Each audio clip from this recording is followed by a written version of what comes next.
Warahmatullahi wabarakatuh. Ibu.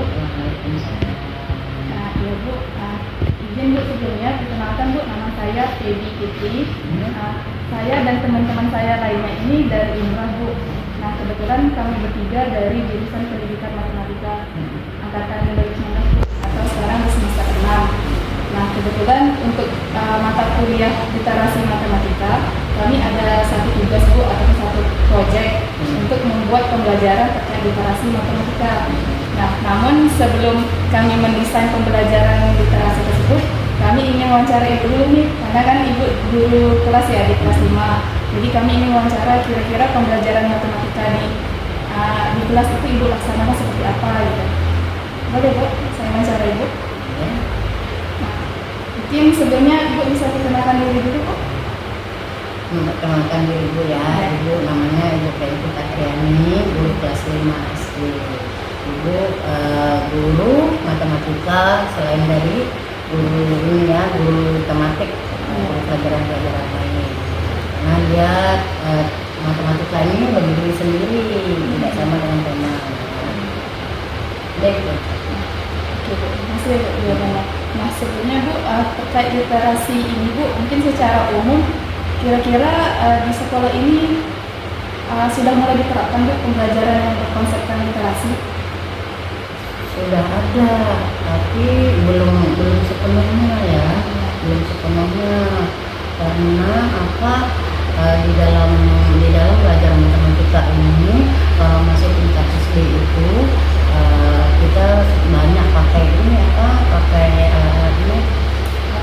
alat peraga, misalnya pecahan, misalnya bangun datar, kita nampakkan. Nah, bangun datarnya yang mana? Tidak ada yang kita kasih. Ya harus konkret. Nah, berarti harus diberi pemahaman konsep ya, ditunjukkan bangun datar seperti apa betulnya.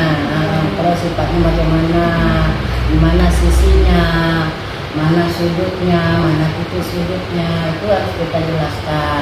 Kita jelaskan dengan yang kita bawa sendiri nih, misalnya kotak segi 4, bagaimana segi 4 ini. Nah, kalau ini menurut Bapak Ibu sendiri ya, karena kan kita udah 2 tahun lebih nih Bu pandemi. Nah, menurut Ibu kira-kira kemampuan ataupun penguasaan literasi siswa Ibu bagaimana Bu? Kalau bisa kita beri soal-soal yang namakan corona ini memang merosot pelajaran anak-anak, memang betul-betul merosot. Usahakan apa perkalian pun mereka tak bisa. Terus terang, inilah yang kendala corona ini. Anjlok memang nilainya anak. Kalau di kelas sendiri Bu, ketika Ibu laksanakan pembelajaran seperti itu, gimana siswanya Bu? Apakah mereka antusias gitu, semangat nih belajar? Semangat mereka, apalagi dengan contoh anak-anak Ibu, siapa yang suka makan bakso, siapa yang suka makan soto, kan dihitung itu. Ada berapa orang yang suka makan bakso, ada berapa orang yang suka makan soto, orang goreng. Tinggal ini kan nggak kita kasihkan dengan soal yang ada, pertanyaan yang ada. Nah, ketika Ibu laksanakan pembelajaran tersebut, kira-kira ada kendala nggak Bu? Misalnya kan Ibu buat ini kan berbentuk literasi ya Bu ya, Ibu bertanya ke mereka tentang bakso dan sebagainya. Kira-kira ada kendala nggak Bu? Mungkin siswanya kayak belum paham gitu atau belum paham dengan arah yang Ibu berikan. Suka mereka kalau pelajaran ini, suka mereka. Ya. Mereka mampu tak Bu memahami pertanyaan dalam bentuk cerita itu? Ada yang mampu, ada yang tidak, tergantung anak-anaknya ya. Memang kita harus memberi pemahaman yang benar-benar mereka bisa paham. Kalau dari Ibu, biasanya solusinya gimana Bu? Apakah mereka buat tugas dalam kelompok gitu, atau ibu jelasin, maksudnya ibu garisin yang mana kata kuncinya dan sebagainya?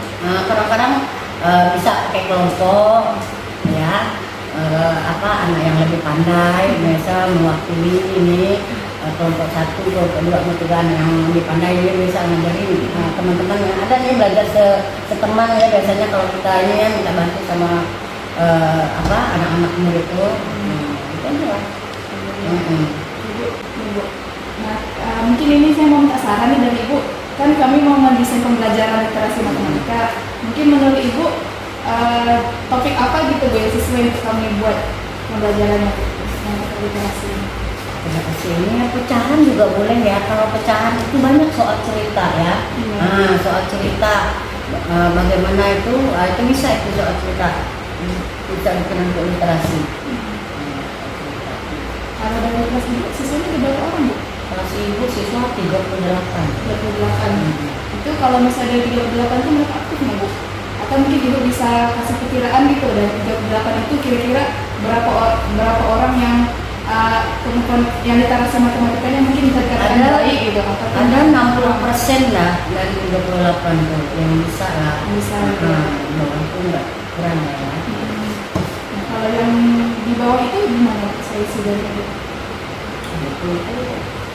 Itu memang ekstra sedikit kita sebagai guru ya, ekstra sedikit bagaimana cara mereka bisa paham.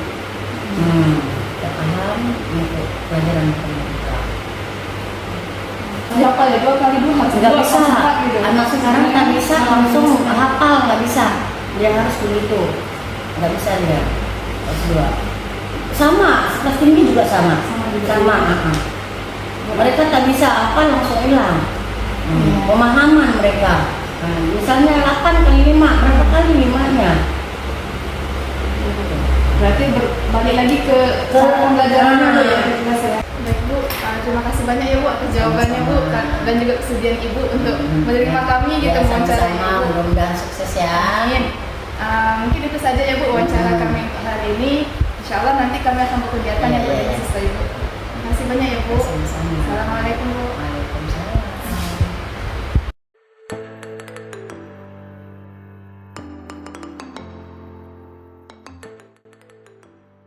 Berdasarkan hasil wawancara bersama Bu Fenty selaku guru kelas 5, diperoleh kendala-kendala yang dihadapi beliau dalam melakukan pembelajaran matematika. Maka kami mendesain satu pembelajaran dengan pendekatan matematika realistik, di mana dengan pendekatan ini memberikan ruang dan memungkinkan siswa untuk terlibat aktif dalam proses pembelajaran, sehingga di sini kami akan menerapkan literasi matematika di dalamnya. Berikut ini akan ditampilkan RPP yang telah kami siapkan untuk Satuan Pendidikan SDN 013 Bukit Bestari Tanjung Pinang pada mata pelajaran matematika kelas 5 semester genap materi pokok interpretasi data pertemuan 2 dan alokasi waktu adalah 3 jam pembelajaran. Yang pertama adalah kompetensi dasar dan indikator pencapaian kompetensi atau IPK. Di sini ada 2 KD yaitu 3.8 dan 4.8. Untuk IPK-nya sendiri bisa dilihat pada layar yang tertera. Kemudian pada tujuan pembelajaran, karena di sini kami menggunakan pendekatan PMR, maka di sini kami harapkan proses pembelajaran yang dilakukan itu bermakna pada siswa. Oleh karena itu, kegiatan ini melalui diskusi kelompok dan penggunaan alat peraga, yakni papan statistika dengan pendekatan pendidikan matematika realistik Indonesia. Peserta didik mampu menjelaskan dan menyajikan data yang berkaitan dengan masalah kehidupan sehari-hari dalam bentuk piktogram dan diagram batang dengan benar dan percaya diri. Kemudian di sini ada media, bahan dan alat pembelajaran. Kemudian di sini ada kegiatan pembelajaran. Kegiatan pembelajaran di sini terdiri atas kegiatan pembuka, inti dan penutup. Pada bagian pembuka dengan alokasi 15 menit ini bisa dilihat pada layar yang tertera. Kemudian pada kegiatan inti yaitu karena di sini kami menggunakan pendekatan pembelajaran realistik, maka ada sintak pembelajaran yang dilakukan, yakni guru memperagakan alat peraga papan statistika dan menyajikan piktogram dan diagram batang. Kemudian guru memberikan pemahaman masalah nyata kepada siswa.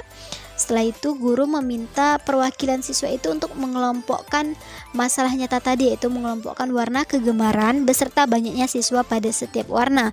Kemudian guru mengarahkan setiap perwakilan kelompok untuk mampu mengisi papan statistika dengan jumlah siswa pada warna kegemaran menggunakan kertas origami yang telah disiapkan. Nah, ini tujuannya adalah untuk menyelesaikan masalah nyata.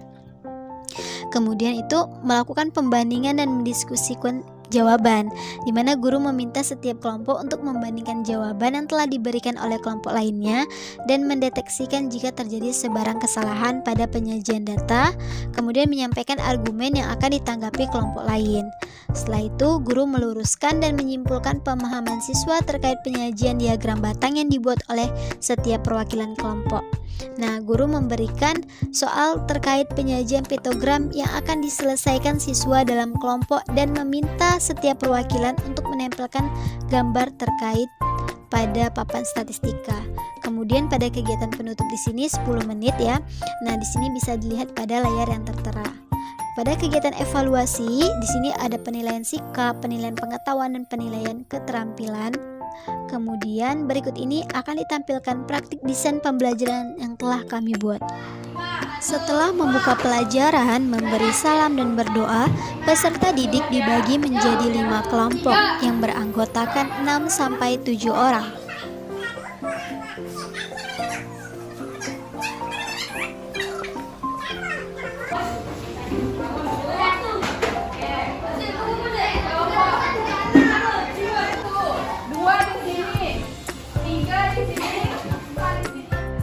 Menyampaikan pokok bahasan pembahasan tentang piktogram dan diagram batang. Kedepannya akan jelaskan terkait materi statistika yang ada di pelajari. Jadi hari ini kita cuma fokus ke 2 diagram. Apa diagramnya? Yang pertama, diagram gambar. Ada yang masih ingat? Diagram gambar itu bagaimana? Peserta didik mendefinisikan piktogram dan diagram batang menurut pemahaman mereka. Berarti dia ada gambar. Nah, yang kedua ada diagram batang. Kalau diagram batang gimana? Ya, ada bentuk persegi panjangnya ya. Nanti kita akan tempel satu persatu di papan statistikanya, oke?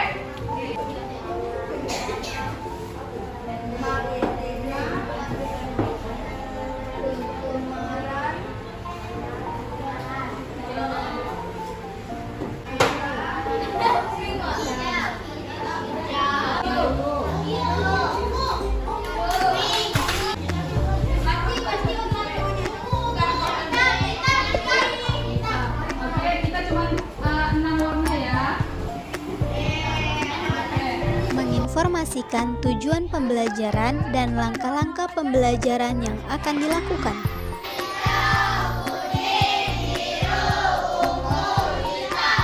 Oke, kan sekarang kita mau belajar statistika, ya kan? Jadi kita akan mulai di depan ini ada 6 warna. Oke, jadi sekarang adik-adik coba lihat ke 6 warna ini. Nanti dipilih satu warna yang ada di Guru meminta peserta didik memilih warna kegemaran mereka dan didata di papan tulis.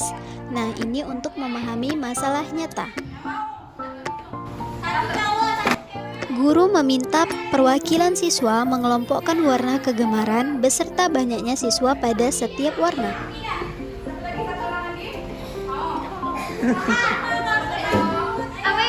Ayo siapa seorang yang merah, hijau, kuning, kasih kita yang akan duduk. Untuk warna biru, ungu, dan hitam, iya kan? Oke Bu. Oke.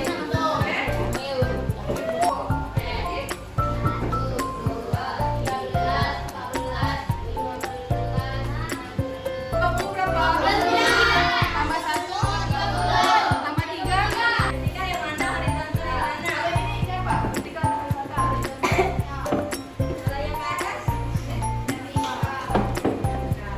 jadi di garis horizontal ini ada kategorinya. Misalnya tadi kategorinya apa? Merah, hijau, kuning, biru, ungu, dan hitam. Guru mengarahkan setiap perwakilan kelompok untuk mampu mengisi papan statistika dengan jumlah siswa pada warna kegemaran menggunakan kertas origami yang disiapkan. Ini untuk menyelesaikan masalah nyata.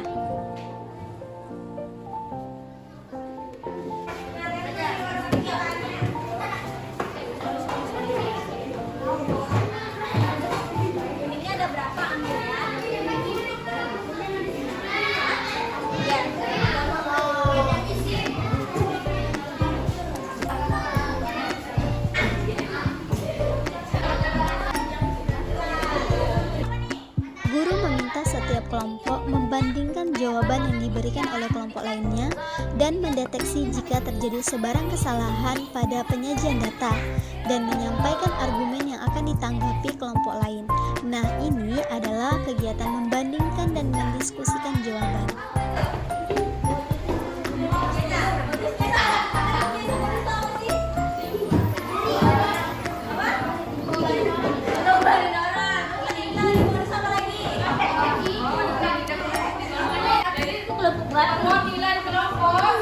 Perwakilan setiap kelompok perlu mencatat informasi yang diberikan pada soal.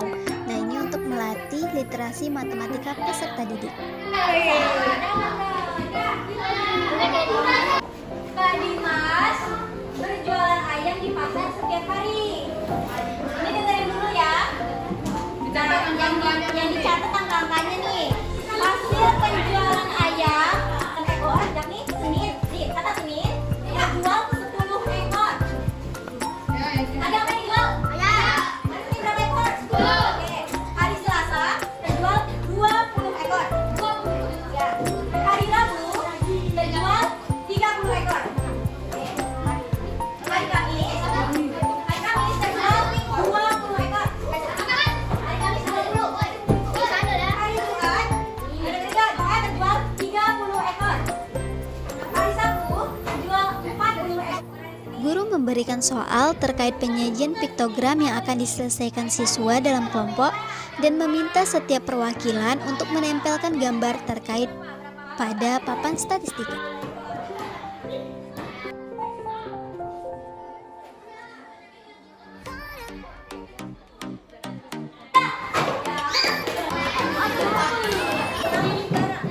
Guru meluruskan dan menyimpulkan pemahaman siswa terkait penyajian diagram batang yang dibuat oleh setiap perwakilan kelompok.